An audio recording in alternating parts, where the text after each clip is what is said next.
tarde a todos. Boa tarde, doutora Mara. Boa Seja muito tarde. bem-vinda. Muito obrigada. Como é que a senhora passou a semana? Bem, corrida. Tá certo. Doutora, hoje vamos conversar a respeito de alienação parental. O que é Isso. alienação parental, doutora? Pois é algo tão complicado e que afeta tanto a vida aí das crianças e dos adolescentes, né? Que os atos, muitas vezes sutis, seja dos pais, dos avós, dos tios, ou qualquer pessoa que exerce um poder um poder na vida da criança, do adolescente, acaba influenciando essa criança. Quando a gente fala de alienação parental, tanto a Constituição Federal quanto o Estatuto da Criança e do Adolescente, ela estabelece os princípios, que é dar prioridade absoluta e o princípio do melhor interesse da criança. Então, não interessa as circunstâncias, a gente sempre tem que ter o olhar para a criança. E tem a lei da alienação parental, que está sendo bem discutida. Uma parte quer derrubar essa lei, acha que prejudica. É exagero demais, né? E outro lado, eu sou defensora dessa lei. Claro. Eu acho que ela é importantíssima. Eu também acho que tudo que relaciona a criança tem que ser muito bem visto e revisto, inclusive. Né? Porque a criança corre tanto risco, sabe? Muitas vezes os pais não prestam atenção em determinadas coisas e eu acho que tudo que é proteção para a criança deve ser... Isso.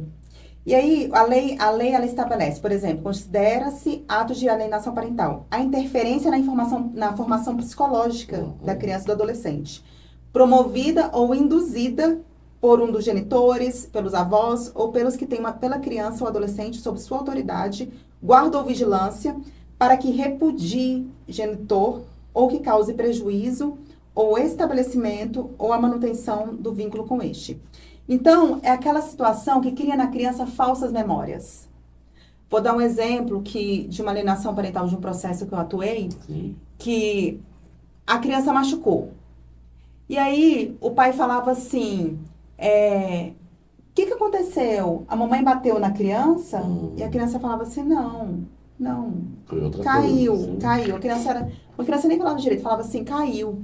Aí ela falava assim, aí o pai falava assim, a mamãe deixou o neném cair?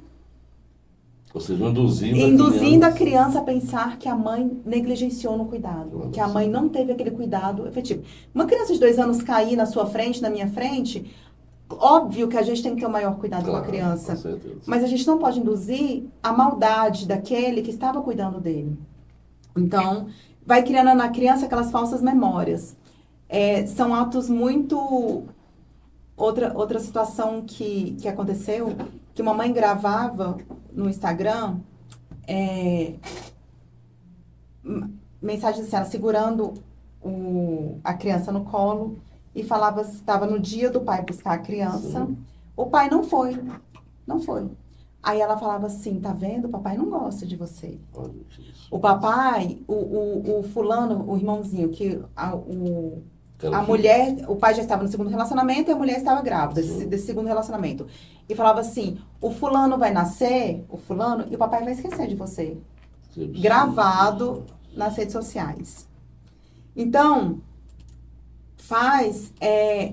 são atos que faz com que essa criança e adolescente acredite que o outro genitor praticou algum ato que ferisse sua dignidade. É uma coisa pura, né? Você implanta o que você quiser ali. Exatamente. E são palavras muito sutis, que são tendenciosas a evitar o contato dessa criança com esse outro genitor. Então, todo e qualquer ato que busca romper o vínculo ou dissolver, ainda que aos poucos, essa relação entre um dos genitores e a criança, é um ato que configura alienação parental. E eu acredito que sim, a lei tem que tutelar, tem que proteger essa criança. E a senhora tem muita gente no escritório atrás com processos com relação a isso, doutora? É tão sutil. Outro dia, uma cliente mandou um vídeo, eu falei, socorro, você está praticando uma alienação parental. Não faça isso com seu filho, não. Não faça isso. Até porque eu acredito muito também que tudo que aquilo a gente repudia, a gente atrai. Quando você quer criar uma percepção, você quer excluir aquele genitor da vida do seu filho, você vai atrair o genitor. Deixa as coisas fluírem naturalmente. Porque, na verdade, existem pais que são, sim, omissos, que são, sim, negligentes, que não, não se responsabilizam pela prole. Mas não cabe à mãe mostrar isso para os filhos. Os filhos têm que crescer e criar essa percepção. Exatamente.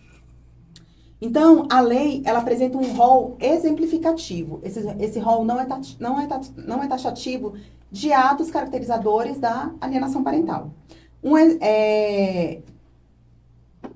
A lei ainda fala que a alienação parental ela é uma espécie de violência doméstica, violência psicológica, que está prevista lá na lei da violência doméstica. Sim. Também. Então, a lei, o ECA, o Estatuto da Criança e do Adolescente, a lei da alienação parental e a lei da violência doméstica e familiar, elas andam juntas aqui nesse contexto.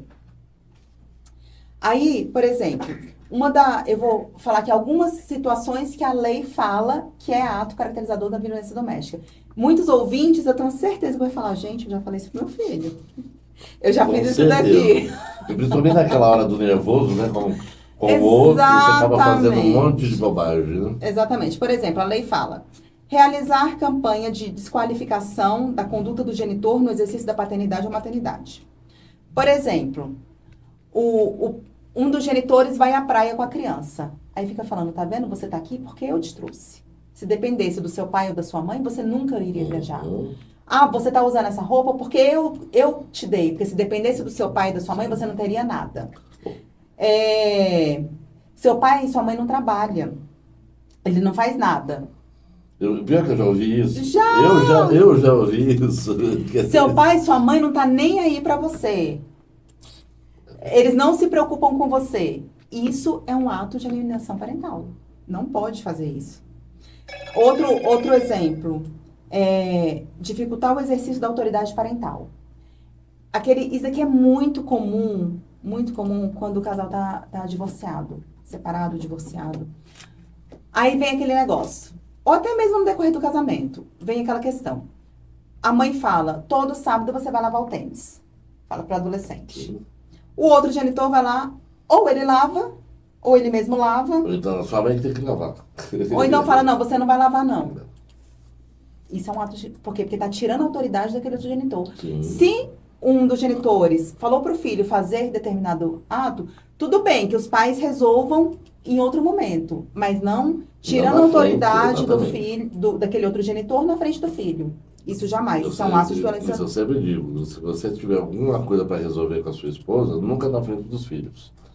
Né? E nunca tira a autoridade. Se ele mandou fazer aquilo, mesmo que esteja errado para você, aceite, deixa fazer e depois vocês conversam. Exatamente. Aí o que acontece? Aquela criança ou aquele adolescente começa a não enxergar aquele genitor como uma autoridade. Uhum. Naquele âmbito familiar. Então, isso é um ato de alienação parental. Um outro exemplo que a lei especifica: dificultar o contato da criança ou do adolescente com o genitor. Isso daqui é muito... É muito... É recorrente. Nossa, demais. Um exemplo. O pai... A mãe ficou com a guarda da criança e o pai vai vai conviver com a criança de 15 em 15 dias e às quinta-feira. Quinta-feira de manhã, o pai vai buscar a criança já na escola, passa a tarde com ela. A mãe começa a marcar consulta toda quinta-feira. Justamente quando não pode. Justamente quando estaria com o pai. Ou então começa a ter compromissos, agendar compromissos assim exacerbados. Ah, vai pra casa do amigo. Ah, hoje tem um aniversário. Ah, hoje, no final de semana. Ah, hoje não pode que tem um aniversário. Na outra semana, não pode porque combinou a gente vai pro aniversário na casa de fulano. Ah, não pode porque tem um tal compromisso. Isso é um ato de alienação parental. Por quê? Porque está dificultando o vínculo com o genitor. Então, a gente tem que lembrar que o compromisso da criança, quem deve acompanhar, aquele genitor que estiver acompanhando ele naquele final de semana. Com certeza. Isso. Aqui também, Hamilton, tem uma situação muito, assim, corriqueira. Alguns genitores são devedores de pensão alimentícia. Aí, aquele que obtém a guarda, que deveria estar recebendo a pensão alimentícia do filho, fala assim, não, você não vai receber, você não está pagando, você não vai visitar, você não vai conviver com a criança, você não vai visitar a criança. Você não está convivendo. Já é outra forma de alienação. É, porque uma coisa não tem nada a ver com a Não é outra. porque ele está pagando, que ele não está pagando para estar com o filho, Isso, né? e a criança não é um meio de barganha para receber ou não Sim. a pensão alimentícia. Isso tem que ficar muito claro. Com certeza. Omitir deliberadamente a genitor informações pessoais relevantes sobre a criança ou adolescente, inclusive escolares, médicas, alterações de endereço. Aqui tem uma confusão muito grande. Eu vou contar para você uma história que eu me deparei, que eu fiquei abismada. Não. A guarda foi compartilhada.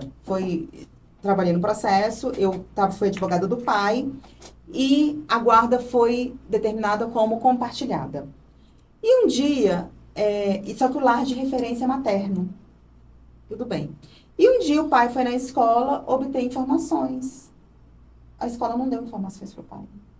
Porque falou que a mãe não tinha autorizado. Ah, meu Deus do céu. Mas se eu sou pai, por que eu não... Aí, aqui vai a informação. Independente do regime de guarda, o pai tem que ter, o pai, não falo nem pai, porque hoje muitos pais estão com a guarda dos filhos. Mas aquele genitor que não está com a guarda, ele tem direito Sim, a obter todas as certeza. informações médicas, inclusive, quando uma outra situação de uma cliente, que o genitor mudou para o Goiás e todas as férias as crianças vão passar com o pai. A mãe não sabe onde o pai mora. Ou Sabe seja, a cidade. se aconteceu um acidente, alguma coisa, ninguém sabe de Sabe, nada. não parece. sabe. Eu perguntei pra ela, eu falei assim, se aconteceu um acidente, sei lá, Deus me livre, aconteceu um acidente com o pai, onde você vai buscar as crianças? Não sabe. Ela Tá no falou, Goiás. tá no Goiás. Ela sabe a cidade, assim. Está em Caldas Novas. Ok, mas qual lugar? Qual o endereço de Caldas Novas? Caldas Novas, mesmo sendo pequena, é difícil de achar as coisas, não é? Então, tudo isso é um ato de alienação parental. Isso quando a criança está morando comigo, o pai tem a obrigação de saber onde a criança mora. Esse daqui é bem complicada. Acho que é o mais grave de todos, inclusive. Se existe, né? É o mais grave. Apresentar falsa denúncia contra o genitor, contra familiares deste ou contra avós, para obstar ou dificultar a convivência deste com a criança ou adolescente. Isso aqui está muito comum hoje. O que acontece? Geralmente o genitor, ele que está com a guarda da criança, fala que a criança foi abusada sexualmente, sofreu algum tipo de violência. E com isso, é imputado ao cônjuge a prática de um crime contra a criança ou adolescente, que visa obter uma medida cautelar para obstar o contato do genitor com o filho. Aí, esse comportamento pode configurar um crime de calúnia ou denunciação caluniosa, caso essa alegação tenha dado início a uma ação penal, algum procedimento criminal. Então, e qual o objetivo disso? É realmente obter uma medida protetiva em relação àquele genitor à criança. E aí, acaba que pode ser instaurado esse crime. Aí um rol, né? Ainda está no rol, elencado pela lei, é mudar o domicílio para o local distante, sem justificativa, visando dificultar a convivência da criança ou adolescente com outro genitor, familiares, deixa com os avós. O que acontece aqui? Outro dia, uma mãe me ligou e falou assim, Mara, eu recebi uma proposta para trabalhar nos Estados Unidos. O pai não vai autorizar, eu posso ir? Porque ele está falando que é uma alienação parental. Aqui não é, por quê? Porque a mãe vai trabalhar. Aqui ela está vivendo uma situação difícil. Fugida, né? Exatamente. Agora, existe outra situação, a mãe está querendo distanciar a criança do filho, mora aqui no DF, vai mudar lá para o Maranhão, vai mudar para o Acre, vai mudar para outro estado. E dependendo da situação financeira das pessoas envolvidas, Hamilton, pode ser até aqui no Goiás, que realmente obsta essa convivência. Pode ser até que dentro do Distrito Federal mesmo. Se a pessoa mora lá na Sobradinho, por exemplo, né? Ela muda aqui para o Valparaíso, não acha mais. Quem é que vai achar essa pessoa? Então, é um Porque ato de Brasília é muito violência. grande, né? É um ato de violência de alienação parental, desculpa. Sim. E aqui, claro que esse rol, ele é exemplificativo, ele não é taxativo, porque, na verdade, a gente precisa analisar a conduta, analisar a situação fática, para a gente encontrar, efetivamente, os meios que comprovam, os atos que comprovam a alienação parental. É complicado, hein, doutora? Tudo que envolve criança realmente é e como você está detalhando aí, são pequenas coisas, né, do dia a dia que muitas vezes passa desapercebido, né? E a pessoa está prejudicando a criança. Né? Está prejudicando. E aí cresce crianças com problemas com relacionamento, cresce, né, com problemas psicológicos, que precisa desse cuidado aqui nessa idade. Precisa desse olhar do Estado para a criança e para o adolescente para evitar problemas futuros. E lembrando que nós somos responsáveis pela lei, né? Sim, pelo cumprimento da lei, né? Exatamente. E é isso, pessoal. Detalhes, né? Se quem quiser fazer alguma pergunta, nas redes sociais estão abertas, um canal aberto para perguntas, para a gente conversar lá, fazer alguns debates. Tanto o WhatsApp quanto o Instagram, não é isso? Tanto o WhatsApp quanto o Instagram. E lembrando aqui só uma situação que a pessoa fala assim, ok, meu filho é vítima de uma alienação parental. Como que eu faço? Aí a gente tem que produzir e atrás dos meios de prova. Sim, com certeza. Né? Que nesse caso, o direito admite todos os meios de prova, mas existem os clássicos, que é uma perícia psicológica e biopsicossocial, que é feita por psicólogos, médicos, uma equipe multidisciplinar ou interdisciplinar, e o estudo psicossocial. E aqui também é muito importante a oitiva da criança. Com certeza. Para a gente conseguir caracterizar esses atos de alienação parental. Muito bacana. Doutora, tem algo mais a acrescentar para a gente com relação a isso hoje? É muita coisa, né? Mas eu acho que o ouvinte tem que assimilar alguma coisa. Com certeza. Então fiquem espertos, gente, com a questão como que fala com o filho, o jeito que fala com o filho. Preste atenção como, às vezes você está separado, a sua parceira, induz o seu filho a acreditar em determinadas coisas com relação a você, não é isso, doutora? E tem que entender o seguinte, as nossas frustrações não são dos nossos filhos. Exatamente. Então, por exemplo, existe a situação daquela mulher ou daquele homem que foi traído. A traição foi dos cônjuges ali. O pai ou a mãe não traiu o filho. E o filho não tem que carregar essa dor da traição. Do casal, exatamente. Não é da família. E é desumano você jogar esse peso, uma dor tão grande para uma criança e para um adolescente, que terão as próprias dores, terão os próprios problemas. E interessante, claro, acontece dos dois lados, mas geralmente é o lado da mulher, né? A mulher que geralmente mais pratica esse tipo de alienação, né, doutora? Na verdade, a gente fala que fala assim, é mais a mulher. Por quê? Porque é a mulher que fica com os filhos.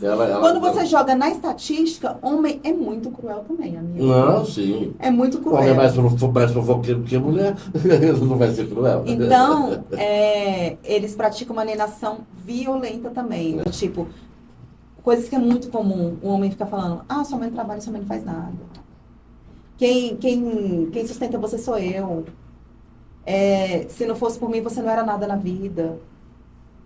Então, são palavras, são frases pesadas. E que não pode. Se a mãe realmente é essa pessoa, a criança e o adolescente tem que ter a liberdade de criar suas próprias percepções. Sim, com certeza. Eu tenho uma passagem com relação a isso. Meus pais são separados, né? Eles sempre separados com 7 anos de idade. E minha mãe era desse tipo, que ficava, né? Cutucando. Aí eu briguei várias vezes com meu pai, processei, a confusão, sempre uma confusão. O belo do ele nunca disse nada. Ela tinha uma paciência ímpar, aquele homem. Mas um dia ele me disse o seguinte: você vai crescer, meu filho. E um dia você vai perceber quem é que está com a razão aqui, quem é o errado da situação. E aquilo ficou marcou. E realmente, anos depois, você começa a crescer, você começa a ver, né? Uma coisa daqui, outra dali, você vê quem realmente é quem na situação, né? Mas nesse processo, muita coisa você se perde, né? Muita coisa é quebrada, vamos dizer assim, numa relação de pai e filho, pai e filho, mãe e filhos, né?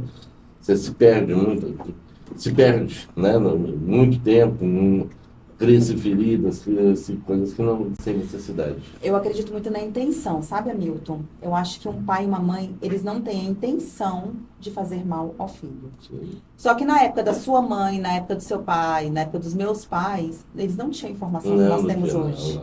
Eles não tinham essa informação. Então, hoje, quando um casal promove atos de violência, de alienação parental, eu falo violência porque acaba sendo uma violência Sim, psicológica na criança e adolescente. Mas quando um pai ou uma mãe promove hoje um ato de alienação parental, claro que tem um histórico ali por trás, mas tem uma informação hoje. E na nossa época não tinha. E por mais que nossos pais tenham errado, por mais que nós pais erramos, a gente tem a intenção de acertar.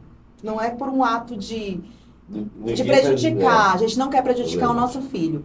Mas hoje a gente sabe que esses atos são sim prejudiciais às crianças e aos adolescentes. E a gente tem que se policiar para segurar nossa língua, coibir. Doutora, eu entrando já na conversa aqui sobre o policiamento, né? Para inibir esse tipo de ato, né, de atitude, pode-se promover uma multa, a pessoa pode ser advertida de forma jurídica, pode fazer uma ocorrência, alguma coisa nesse sentido? Hoje, qual a penalidade que é imposta? Alteração da guarda. Hoje, um pai que exerce alienação parental, ele pode perder o direito de visitas. As visitas podem passar a ser assistidas, seja por um conselho tutelar, seja pelo próprio familiar ali do outro genitor.